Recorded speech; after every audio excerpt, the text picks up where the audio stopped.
Melalui sambungan Skype kita terhubung dengan Ketua Persatuan Pelajar Indonesia di Malaysia Muhammad Rajif Syarif yang saat ini berada di Kuala Lumpur. Selamat siang, Rajif.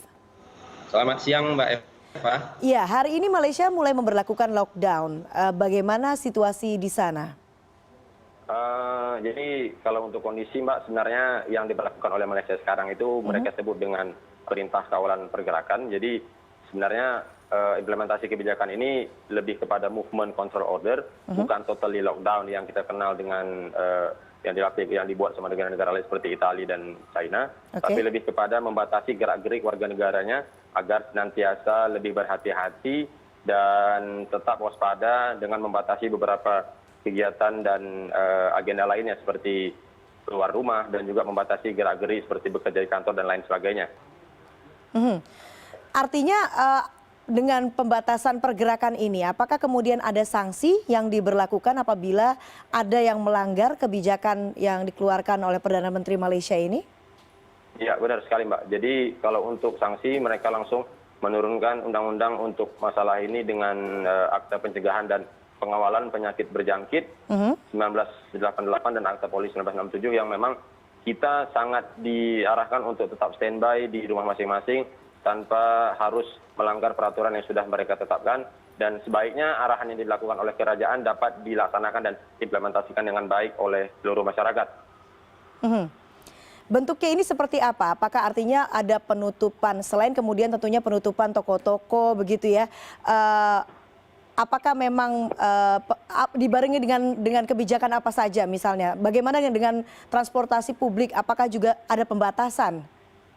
Iya, sebenarnya yang paling ekstrim di sini adalah bagi kami selaku mahasiswa Indonesia yang tercatat di KBRI itu ada 11.000 mahasiswa lebih di Malaysia, dan saya sebagai ketua umum memang mendapatkan informasi yang sangat variatif. Yang paling signifikan adalah seluruh kegiatan belajar mengajar ditutup dan semua kampus harus diberhentikan. Jadi semua kampus harus diberhentikan agenda belajar mengajarnya, dan hingga akhir Maret ini sampai tanggal 31 tidak ada aktivitas belajar mengajar dan sebaiknya harus standby di rumah. Untuk transportasi mereka memang tetap melaksanakan karena beberapa institusi penting yang menurut mereka sangat sentral seperti listrik, pertahanan dan juga keperluan-keperluan lain tetap dilaksanakan baik seperti pasar raya atau bisa kita sebut dengan supermarket tetap dibuat seperti biasa. Namun banyak sekali beberapa hal yang tidak dapat dipisahkan, seperti misalkan jika sebelumnya kita ke restoran harus dan bisa untuk stay di restoran tersebut, tapi sekarang ini kita dibatasi untuk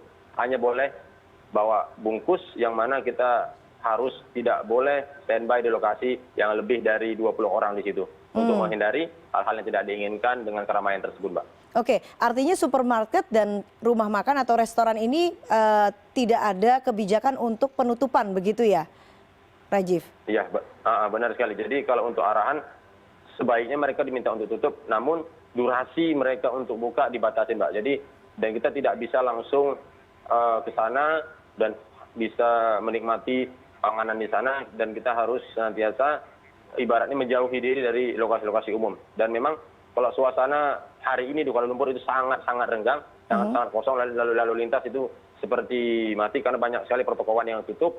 Juga bagi kami yang ibaratnya terisolir di kampus disarankan untuk standby di asrama daripada harus berkeliaran di luar kampus, Mbak. Oke, kalau kemudian ada kebijakan untuk melarang warga negara asing begitu ya untuk masuk ke Malaysia ataupun juga ada himbauan untuk tidak keluar dari Malaysia. Apakah kemudian teman-teman pelajar Indonesia sebelum kebijakan lockdown ini ataupun pada saat diberlakukan ini ada rencana untuk kemudian kembali ke Indonesia? Iya, ini sebenarnya nggak tahu ya. Bagi saya pribadi, sebuah kepanikan yang seharusnya tidak dilaksanakan dan tidak harus direspon. Karena bagi saya dan bagi teman-teman sebaiknya lebih baik kita mengantisipasi untuk pulang, namun juga banyak sekali arahan dari kerajaan untuk bagi kita mahasiswa asing agar segera pulang. Kemarin karena hari terakhir sebelum lockdown, banyak sekali rekan-rekan yang di PPI ataupun di kampus-kampus yang ada di Malaysia memilih untuk pulang ke kampung halamannya di Indonesia daripada harus stay di sini, karena mereka tidak dapat mengekspektasikan apakah setelah ini suasananya akan membaik atau justru malah semakin buruk seperti itu, Mbak. Jadi dengan kepanikan seperti itu mereka lebih memilih untuk pulang ke Indonesia ketimbang harus standby di Malaysia seperti yang saya dan teman-teman PPI lakukan, karena kami juga saat ini sudah membentuk panitia khusus Corona ataupun COVID-19 dari PPI Malaysia tersendiri. Dan dari kami nanti akan kami fasilitasi untuk dapat meraih informasi baik itu di Kementerian Kesehatan Malaysia ataupun di KBRI dan KJRI terdekat di sekitar kampus kami, Mbak.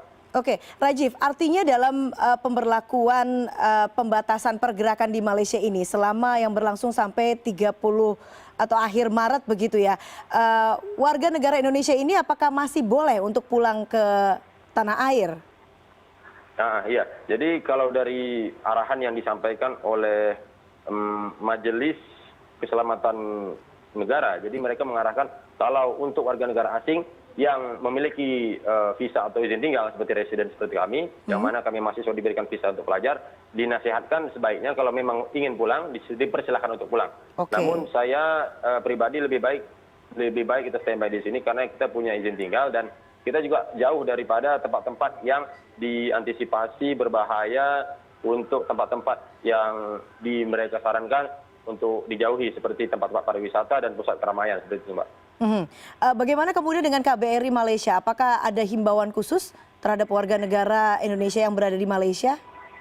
Ya, jadi KBRI sangat lebih tegas, Mbak ya. Jadi KBRI itu langsung secara umum memberikan arahan agar kita mahasiswa kalau memang izin tinggalnya masih lama, lebih baik standby di sini. Tapi kalau memang kita berstatus student exchange, yang mana durasi tinggal kita kurang dari 3 bulan, disyaratkan lebih baik untuk pulang ke Indonesia karena beresiko untuk mendapatkan kesulitan, baik itu dari segi penerbangan ataupun transportasi untuk kembali ke negara kita. Jadi akan kesulitan untuk evakuasinya, Mbak, setelah ini. Oke, Rajiv, kita kembali ke cerita Anda tadi mengenai pembatasan aktivitas yang diberlakukan untuk warga yang berada di Malaysia. Restoran boleh buka tapi kemudian dibatasi jumlah orang yang berada di dalamnya dan juga pasar swalayan. Apakah sebelum diberlakukan pembatasan ataupun lockdown ini versi Malaysia sempat terjadi aksi borong makanan dan bahan pokok kemarin? Iya, ini benar sekali, Mbak. Jadi event bagi kami yang mahasiswa sangat signifikan perubahannya di beberapa tempat perbelanjaan atau pasar raya, biasa di sini disebut. Di sana sangat drastis berubahnya permintaan dan ketersediaan panganan ataupun kebutuhan pokok seperti beras, daging, dan bahan-bahan lauk pauk lainnya. Jadi semua rekan-rekan yang baik itu lokal atau internasional, mereka semua menyerbu lokasi-lokasi perbelanjaan yang sebenarnya ini justru lebih merepotkan daripada kita harus di rumah. Karena secara tidak sadar ketika kita standby dan sibuk ke tempat perbelanjaan, kita tidak sadar bahwa barangkali salah satu di antara kita yang ke sana ada yang infected virus sehingga justru memperkeruh suasana seperti itu, Mbak. Nah, bagi kami syaratkan kepada rekan-rekan mahasiswa ataupun masyarakat Indonesia di Malaysia agar sekiranya tidak harus panik dan senantiasa memberikan stok kebutuhan pokok di rumah masing-masing sehingga tidak dapat bersentuhan dan langsung berinteraksi dengan keramaian umum seperti itu, Mbak. Oke, terakhir Rajiv, mungkin Anda sebagai Ketua PPI ada pernyataan ataupun himbauan yang ingin disampaikan kepada rekan-rekan pelajar yang saat ini berada di Malaysia. Apakah kemudian apabila mereka mengalami kebingungan atau apapun mereka bisa mengontak mungkin dari pihak PPI sendiri?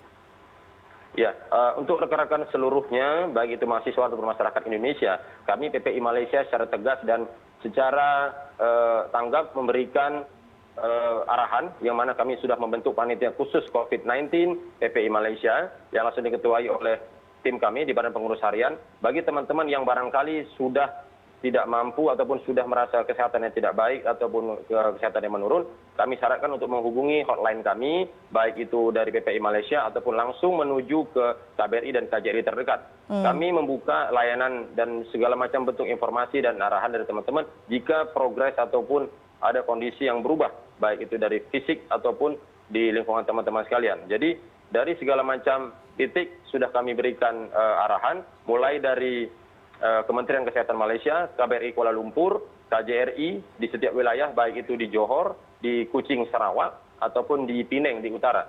Jadi semua titik sudah kami berikan penanggung jawabnya. Silahkan standby terus di sosial media PPI Malaysia baik itu saya ataupun seluruh rekan-rekan di PPI Malaysia akan standby memberikan bantuan dan informasi secepat mungkin, karena pansus ini akan senantiasa bekerja hingga wabah ini selesai. Begitu Mbak Evita.